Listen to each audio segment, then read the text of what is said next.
Another woman sees a vision of a slave ship during a one-on-one session with me. I'm going to tell you about it in this episode of Breaking Curses 101.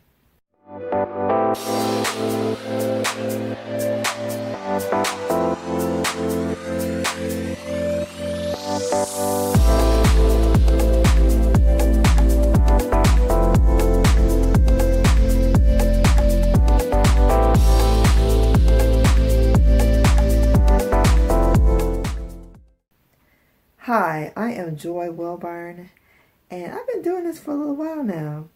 First, I want you to like, comment, subscribe, and share. You can also find me on Facebook. There's a lot more interaction on Facebook. I have a Facebook page and a Facebook group. The group is getting a lot of action. It's kind of new. I shut it down for a little while, opened it back up. The main people in the group that are commenting are people who have been through my class and my one-on-one sessions. They are moving in their authority and their ability to get these demons out of their lives. It's awesome. And they're showing other people that, it's possible to get freedom. If you're getting your butt kicked and handed to you on a silver platter because you don't know what to do, you've been fasting and praying, the Lord is going to teach you how to walk in authority. Yes, you do need to fast. You do need to pray. And then you need to roll up your sleeves and kick some butt. Okay? I'm just saying. So, I'm a deliverance coach. I don't consider myself a pastor or a minister. Call me what you want, but I'm a coach. I'm coaching you. I'm a teacher. I'm going to teach you. You're not going to just get delivered by just a wave of the hand. Whoosh. I mean, some people do, but then believe me, these things try to come back. And if you don't know how to manage them when they come back, if you don't know how to resist the devil, he won't flee from you. If you don't know how not to yield to temptation, you're going to still be having the same issue, and you're going to think you never got delivered. And that won't be true at all. See, the demons, they leave, and then they try to come back. They look to see if the house is clean and swept and empty. And if it's empty, they come back and fill it with more. They don't just jump off of you into another person. Demons don't just release stuff, you got to come into agreement some kind of way. And if you haven't directly, your ancestors have directly, and you have indirectly. So that's all the teaching I'm going to do today. First, I want to tell you, I'm going to have a retreat either at the end of March or Easter weekend. The jury's still out on that. I'm still checking rates and everything. It's going to be limited to around 30 people. And the cost is going to be, I'm going to try to keep the cost right around $400. Now, you can go on one of them $1,000 retreats. You're not going to learn what I'm going to teach you for a whole lot less. And this $400 is going to include your room for 2 nights. And that's at a double occupancy rate. I mean, I'm trying to keep it in that area, that $400, so you can have time to save up. I'm going to try to throw in a couple of meals. Still trying to figure out all the numbers, but this is my idea. I'm already working with somebody, and it will be in the Raleigh-Durham, North Carolina area. So, save your money. And when I create the ticket, you need to be one of the first people to buy. Because once these tickets are gone, see, I know what I can handle. I'm not going to overpromise and underdeliver. I am going to underpromise and overdeliver. And I want to make sure I have enough time for everybody. So that's why I need to limit it. So, in the news, I've been so into Kanye West and this transformation that has happened to this man. Anybody who calls themselves a Christian and doesn't recognize that this is a brother in Christ, they have a spirit of antichrist. Because they don't even understand. They don't even understand what it looks like when a person is truly converted. Because they're so busy trying to follow rules and be justified by their own righteousness that they can't understand a person who is coming out of deep sin and trying to worship God his own way, in spirit and in truth, and then trying to reach the world. The man just got saved, okay? And he's like already evangelizing. He is on fire. And if you haven't experienced that fire, you don't really know Jesus and you're not saved. I'm boldly saying that. Challenge me in the comments. Now, let's talk about this deliverance session I had today. Okay, everyone is amazing. Yesterday, it was everything Egypt. Everything. It was so many Egyptian demons manifesting. And some of them I called out. And they were like, how did you know about me? What? Because I've done this before. I've done this before. In fact, I think my retreat is going to be called Straight Out of Egypt. So I'm going to be dealing with all the Egyptian stuff. It's going to be crazy. If you were on my Facebook page and you saw the dude renounce Ra and then be thrown over the pew. He got flipped over backwards. It looked like some other force threw him across the room. I was like, did this just happen in front of my face? Did this just happen in front of my face? Anyway, so yeah, God only knows what's going to happen. But the last retreat I had was 2016. I was ahead of my time. I put too much money into that thing. And only like 3 out of the 15 people that showed up did anything with this. And 2 of them like went straight back into Egypt. I was like, did I completely waste my money or what? This time, if I don't get enough people, I'm just going to cancel. I'm not going to pump my own money in.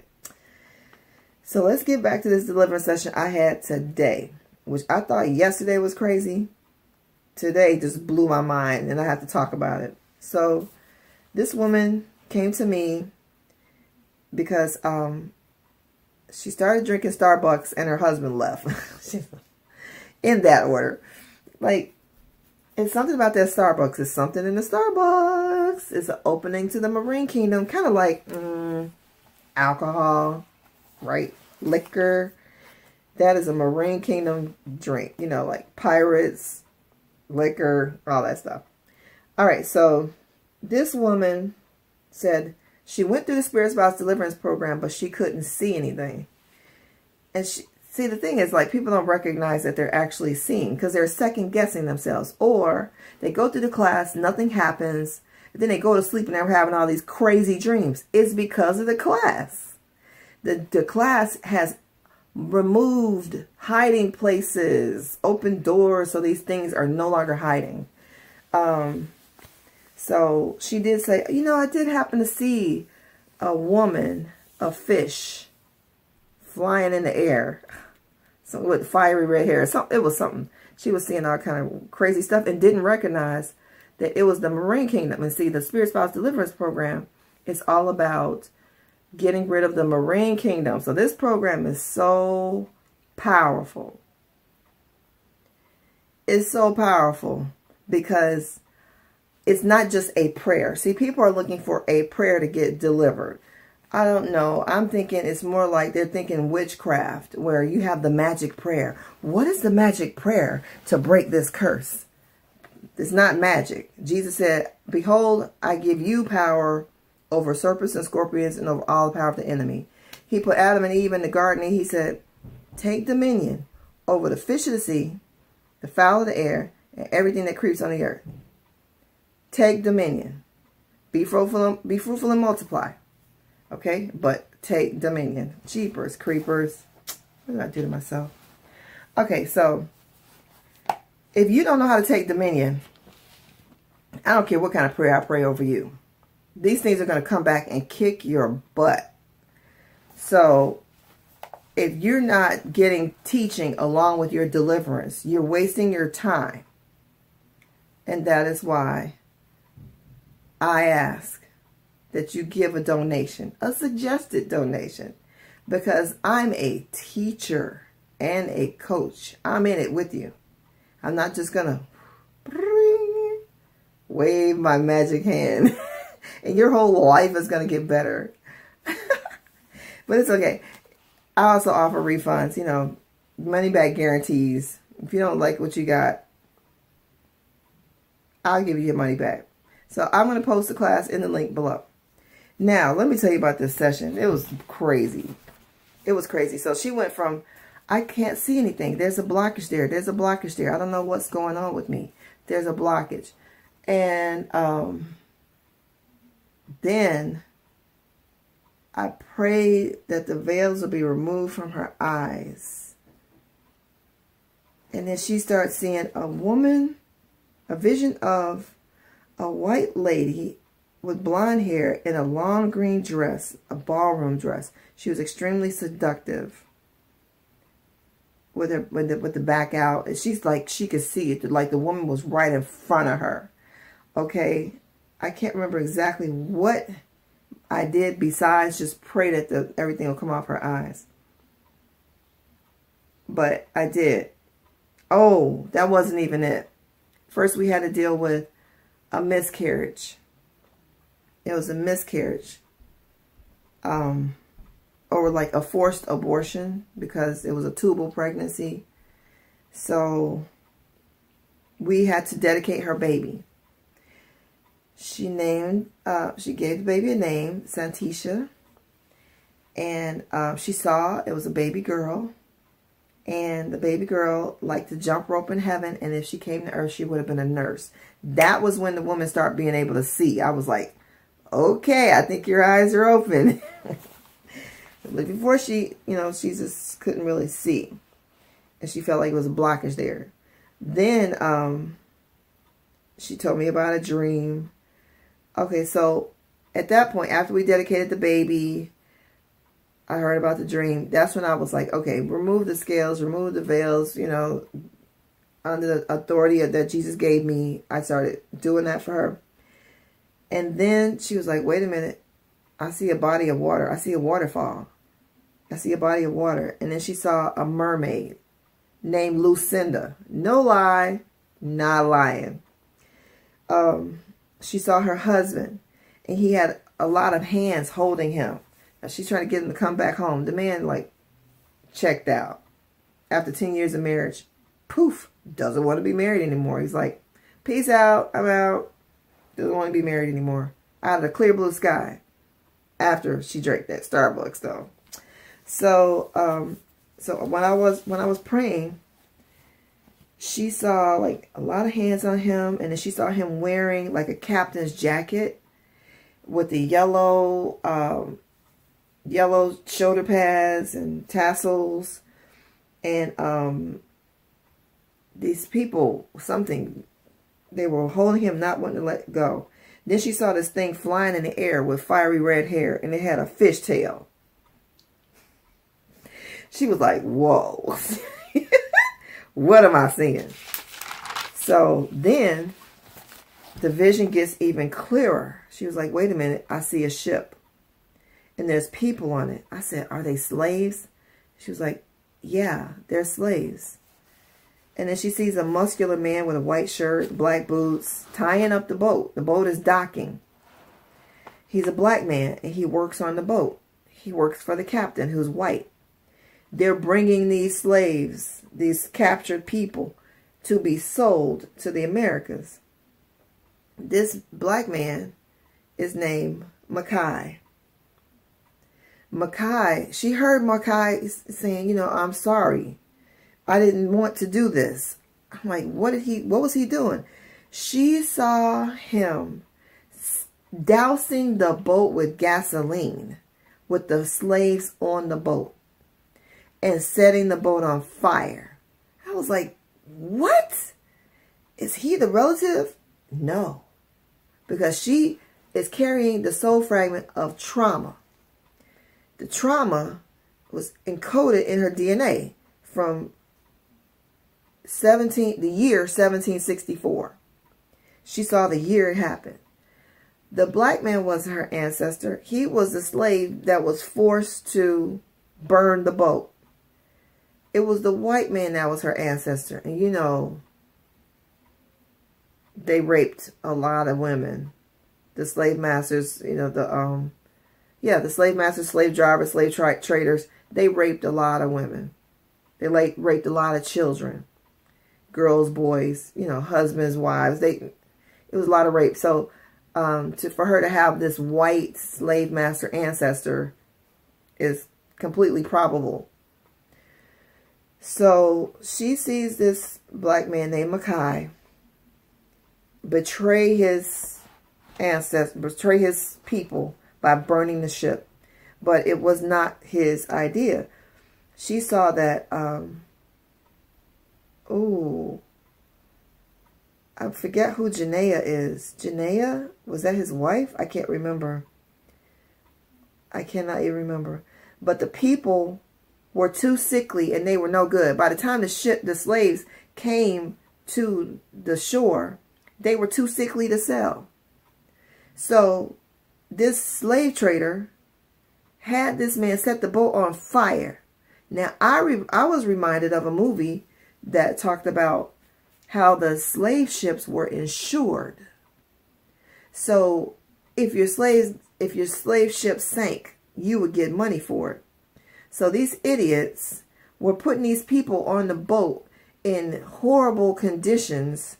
They were getting sick and they were sinking those ships, killing massive amounts of people to get the insurance money because they could not sell the slaves because they were too sick. Well, if you chain up naked people on a boat and sail them across the sea and put live people next to dead people, it's just like worse than cattle. You wouldn't even treat cattle like that. Of course they're going to get sick, catch pneumonia, and it's going to spread. It's just the idiocy. But it was basically mass murder. And these mass murders were actually sacrifices, human sacrifices to Lucifer for wealth. And anyway, this man, she heard the man Mackay saying, you know, he was sorry. He's sorry. Like, it was like a vision. She was in it. She was there. He was saying he was sorry that he killed the slaves on the ship because his sister and his wife were on the ship. His mother and his brother were on another boat. They got separated. And I'm assuming they survived. But it was crazy. The ship, the burned slaves were a sacrifice to Lucifer. And, oh yeah, she even got the name of the slave driver. His name was Maynard. Maynard is his name. And we ended the session with that. Like, we had to forgive the slave driver, forgive the slave shipmate, you know, who helped on the boat, who helped burn the boat, who helped kill his wife and sister. It was horrible. That was just horrible. We had to release all the slave soul fragments. I mean, it was just, by the time we finished, she felt something shift over her. She was yawning profusely, just yawning and yawning and yawning. Now, this was a woman, when she first took my class, she didn't see anything. She did not know. She knew something was blocking her, and she knew she wanted to get delivered and bought the class. But when you buy the class, I support you. That's why there's a fee, so I can be there. I'm just explaining it because a lot of people are still freaking out about, why isn't deliverance free? Let me see. Salvation ain't free, okay? Salvation is not free. Jesus paid with his blood, his body, his life. He came down from glory. That wasn't free. And you may even have to walk away from your job, your family, your friends. You may have to leave your home. Calculate how much that's worth. Count the cost. Count the cost. You may have to leave your boyfriend, your nice house that y'all living in, your girlfriend, you know, your baby mama. You may have to leave all of that. You may have to walk away from your child. It's just like, no man has left father, mother, sister, you know, for the kingdom of God's sake. I can't remember the verse. Look it up. Salvation will cost you everything. Jesus tells about the price, the pearl of great price. How a man saw a pearl on a piece of land. He sold everything he had and used that money to buy the land so he can get that pearl. That pearl is heaven. That pearl is the kingdom of God. And you will have to give up. You will have to be willing to give it all up, everything up. Your career, that dirty money, you know, yeah, some forms of income is just dirty, and you're gonna have to walk away from it. Like the people who used to do psychic readings and New Age, the guy who had a New Age channel, he was balling, right? He had so much money, he had to walk away from it. He said he lost everything. So anyway, no, this thing is not free. You're not getting this for free. You're going to have to walk away from some stuff and resist sin. All right, I will see you in the next video and hope to see you at the retreat. I'll keep you posted. Ciao.